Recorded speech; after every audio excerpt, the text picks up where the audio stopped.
God decides to bless and who God decides to position us, it happens. But he got off the straight and narrow and started thinking about himself as Saul, as though he can make things happen. So when Saul got beside himself, Samuel had no choice but to find another successor to Saul. And by the way, the successor was found in a field after he went over to look for David. He seen all 6 or 7 of his brothers first because they were big, they were healthy, and they looked the part to be a king. They looked the part to be a leader of this army. But some of us, just like today, we don't always look the part. David was a shepherd boy in the field. But as time went on, David went on to fight Goliath. And that's what we're going to pick up in verse 38. It says that Saul dressed David in his own tunic, because David had came by to bring his brother some food. David wasn't scared of much because he had to protect his flock, which were the sheep. So David went up against lions, he killed bears. And why would he be afraid of Goliath? So he wasn't afraid of Goliath, so he came down, and Goliath was saying some things that were blaspheming and was speaking against his God. He was speaking against God himself. And David was standing there, and he had the attitude like, you can't go talk about my God. You can't talk about my Savior. So he's standing around looking at the army and saying, how can you let this happen? When you have all of your soldiers, and you have all of these people who are supposed to be brave enough to fight, adults, but you let them talk about God like this. So David said that he'll take on the challenge, a young boy, and Saul laughed. He said, this is a man's fight. And he said, you just can't let him sit there and talk about our God, because this is who we serve. This is who blesses us. I went against lions. I went against bears. He is nothing. So Saul went on and he tried to make David look the part. And can I get a witness that some of us, we dress up and try to look the part at times. So in verse 38 it said that Saul dressed David in his own tunic. He put David in his own weaponry. He put on a coat of armor and a bronze helmet on David's head. David fastened on his sword over the tunic and tried walking around. But he couldn't use it. He had no use for it, what the Bible says. He had no use for it because he was dressing the part as a soldier, but he didn't need that dressing for his protection. Only thing that he needed for his protection was God's will and God's order of protection. So some of us, we go around and we try to look the part. We try to put on things that make us look like we're important. We try to put on things that make us seem as though we are knowledgeable about more things than we are adapt to. But when you walk around, it's really not you. It's really not your skin when you try to be somebody else. God only wants you to be you, because he's going to bless you. He's not going to bless the person who you're trying to be, because you are a unique person. The Bible says that you are not of this world. So if you're not of this world, guess what? You can't try to imitate somebody else's style. Amen?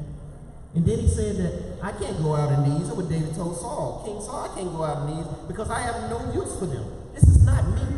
And some of you, we try to put on stuff, we try to take on stuff. It's just not us. You can't go out like that. And David told Saul the same thing. So David, he took them off. And he took off his staff that was in his hand. He took it. And he chose 5 smooth stones from the stream. And he put them in a pouch of his shepherd's bag and his sling in his hand as he approached the Philistine, which is Goliath. I'm reading strictly from the Bible here. It said, meanwhile, that the Philistine, he took a shield and bare in front of him. He kept growing closer to David. And he looked over and he saw a little boy who was in health and he was handsome. This man couldn't come fight in his army. He didn't look the part. He wasn't well dressed the part to go to war. But David tried to look the part. He tried to dress the part as man would try to see you dress the part. But you can't go on what traditions have taught you. And this is the thing about tradition. Tradition has taught us in the army and during battle that we need a helmet of brass and that we need certain things. We need a tunic and we need weaponry and we need shields and we need sword. This is what tradition has taught us. That's why the subject and the topic is God's position and not your own tradition. So when David came to Saul, he said, and Saul said, I'm a dog that you come with me with sticks. And this Philistine, he cursed David and his God. He told him to come in, I give your flesh to the birds and wild animals. He just told him, basically, I'm going to kill you. And David told him, you come against me with a sword and a spear and a javelin, but I come against you in the Almighty Lord, the name of the Lord, the God of armies of Israel, whom you have defiled. Basically, you're talking so much mess about my God, I'm going to show you what I'm working with. David had told Goliath, hey, in the name of Jesus, this is who I come in. And guess what? When you fight your enemies, just like David fought Goliath and his enemies, you got to come in, you got to face your enemies and say that I come in the name of Jesus. And if you come and defile me or my God and who I represent, you are coming against God's will. So, we all know the story. David goes up, slings his hands, hit Goliath in the middle of his head, kills him, right? Story over. David goes over, chops his head off, takes his head, takes his big sword, and he takes it to the king. This who you scared of right here? Now I've defeated bears, I've defeated lions and Goliath, and I'm going to hand them over to you. This is how you have to remember how your past is. And if you look and take inventory of your past, sometimes you get a little discouraged in your future and where you're standing now. But sometimes you got to take a look in your past and see all these giants and all these animals that tried to took you out and all these. That is why you're standing here today. But for some reason, it's hard for us to step forward into the future, into who we really are. Because we're so busy trying to dress the part and be like somebody else instead of coming into our destiny and being who we really are.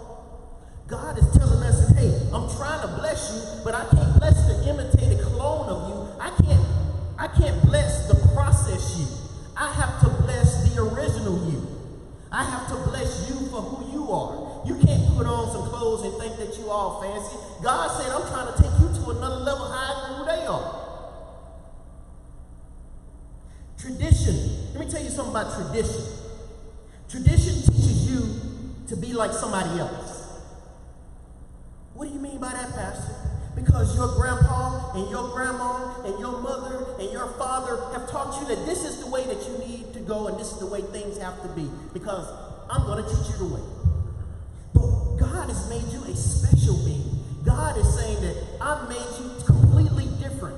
Your clone and your DNA is a Christian. Your DNA is of me. It is not of your old traditions. Old traditions said that, hey, you have to do it my way. But when you're being traditional, you're being like your grandfather who had flaws. You're being like your grandmother and your mother and father who had flaws. Because they want you to be them. But can I get a witness that God is trying to take you to another level, that you're trying to break generational curses of poverty, you're trying to break generational curses of racism, you're trying to break generational curses of being evil, you're trying to break generational curses in finances and everything. If you are to break generational curses, you have to be the one to bring them out. You can't follow old traditions and be a new you or a new creature in God. Old traditions have got a lot of people in trouble. Because like I said, tradition teaches you to be like someone else. But God's position teaches you elevation. God's position teaches you how to be a new creature and being. So not long after Saul and David, you have to remember, Saul was scared of Goliath. David wasn't. Saul was faithful and true, appointed and positioned by God. David appointed and positioned by God. Y'all follow me, right? So then Saul had a problem because his faith had lacked. David's faith was growing. He had killed lions. He had killed bears. Look at his past. And take a look at your past, how you've killed lions and you've killed bears. And guess what? Everybody overlooked you. But you still defeated your enemies. Saul losing faith, David gaining faith. David comes in, kills Goliath. Take him his head, take him his sword. They're happy, they're in synchrony. And then, until a couple women, when they come in town after David had been going to war, he was the leader of the army, Saul gets jealous of David. They come in singing songs. They probably out there playing the drums, they blew in the horns. Saul killed 1,000. David killed 10,000. And guess what? That's just how it was. When Saul heard this, he began to get upset. So you see two people that were positioned by God, and then one chooses to go his own path.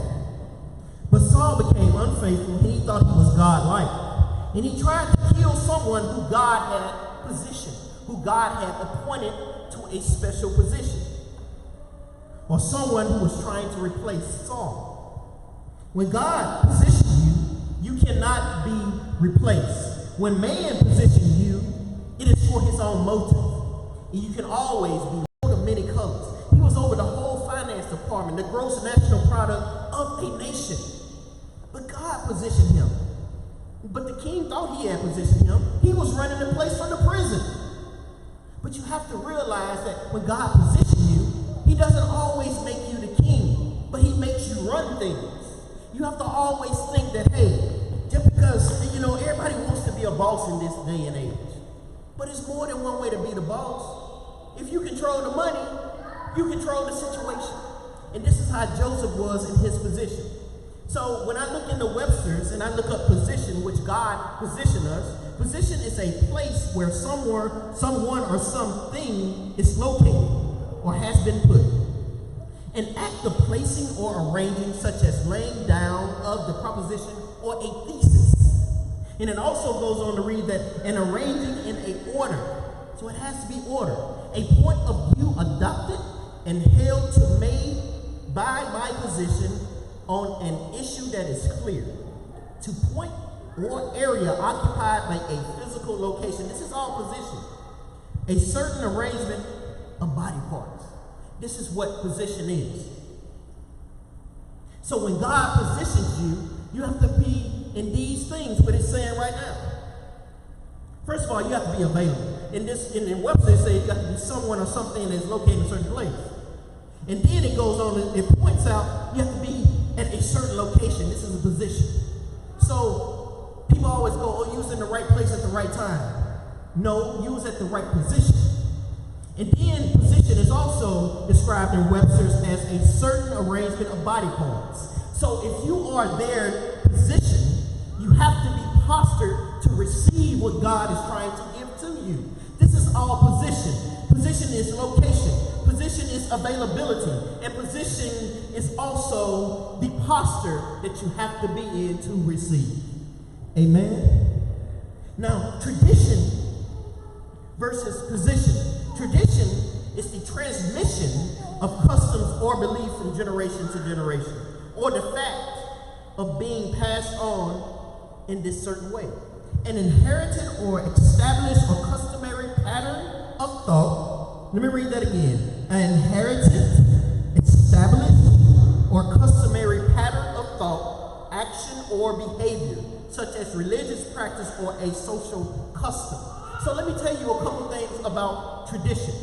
Tradition leads to you being an inheritance of something that was passed on, of you being a clone of something that was passed on, of you being a thought pattern of your prior predecessors. Do you want to really have the thought pattern of your aunts, or the thought pattern of your mother, or the thought pattern of your great-great-great-great-grandmother? Because these traditions were used in their time and at that certain place in their time, in their place, in their life. So if you carry on traditions, you are like your ancestors.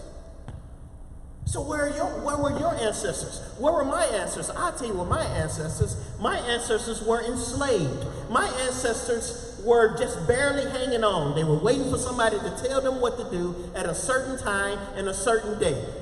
They had somebody riding a horse to tell them, hey, it's time to eat, it's time to go to sleep, it's time to work, and if you don't work, you get beat, and if you don't not listening, you get killed, because you were somebody's property. So why would I continue on the traditions of who my inheritance or inherited people were, or take on their thought pattern when they were 100 years ago?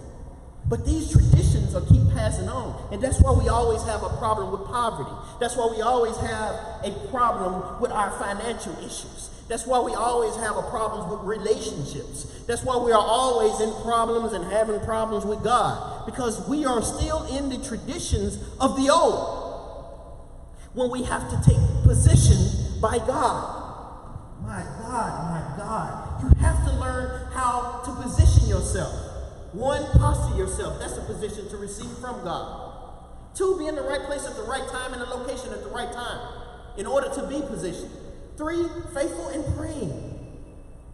Don't be like the old days. So Saul, he got jealous of David. He got scared. He took off running. Was David really scared of Saul? No. David didn't kill lions. He didn't kill bears. He defeated Goliath. And guess what? Saul knew this too. But he sent his army after him. Was running from Saul. Because he wasn't scared of Saul, he was afraid of what position God had for him. Just like some of you. Some of you are afraid of the position that God has for you. And how do you get to this position? Being faithful, being praying. But like David, some of you are on the run from yourself. You're on the run from your anointing. You're on the run from your calling. God has called some of you to be great preachers. God has called some of you to be great teachers and great motivators. And in the homeless ministry, or in the prison ministry, or in the love ministry, God has called you to do certain things in your life that you are still running from. God has called you to be a great finance person. God has called your business to make millions. But guess what? Some of you are afraid to put in the time and the work so God can position you.